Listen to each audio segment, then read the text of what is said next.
Okay, hello, I'm Joe. I'm back with my second blog, or vlog, I should call it. And today I wanted to talk about the marvellous subject of climate change or global warming. I've started a course, an online course, from the Exeter University. It's a massive online learning course, or MOOC for short, and I think we're halfway through. And it's been very interesting. Starts off by looking at the science of climate change, which is pretty irrefutable, but a bit more complex than I'd realised. Talks about the kind of carbon cycle and the changes that the Earth has undergone over the last millions of years.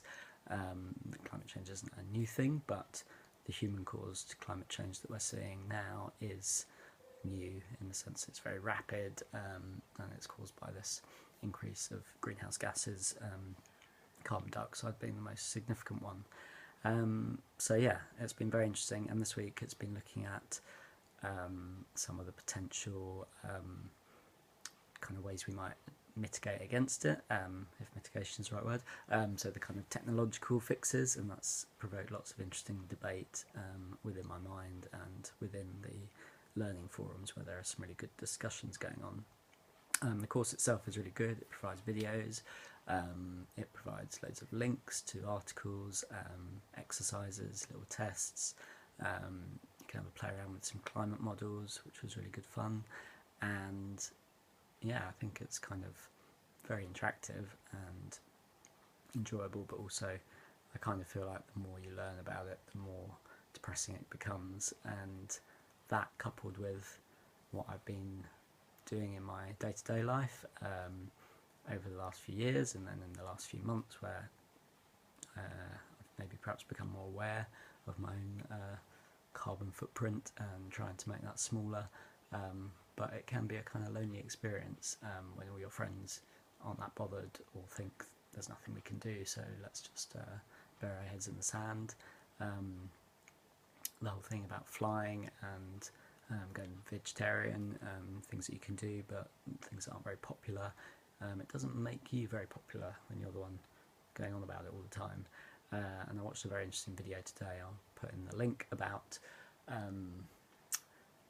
how our brain isn't really adapted to cope with this threat, because it's very kind of vague.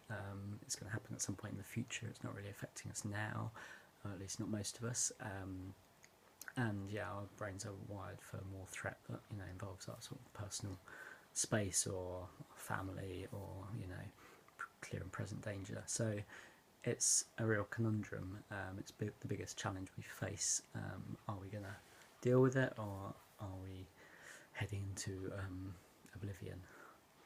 There was an interesting moment today on the course when the professor, so each week they give a sort of feedback video where they respond to questions that people have been posting, and the professor who's leading the course was actually asked to put a figure on what he thinks the warming will be over the next century, and for him to say 4 degrees was pretty chilling. Not chilling, haha, the opposite of chilling. I should cut that out. Yeah, it was pretty eye-opening. So I'm kind of like sat at home Friday night, getting all depressed about climate change, feeling kind of anxious about the world that we're heading in, the things that we're doing to the planet, the mass extinction that's underway. All these things are pretty heavy stuff. So I'm looking for the light at the end of the tunnel, or at least something to lift the mood. Hopefully that'll be the cycle ride that I go on tomorrow with the Time to Cycle crew and various others. There's an action in near Gatwick Airport, where there is a new fracking site that nobody really knows about. It's all been done a bit under the radar, so the activity tomorrow is designed to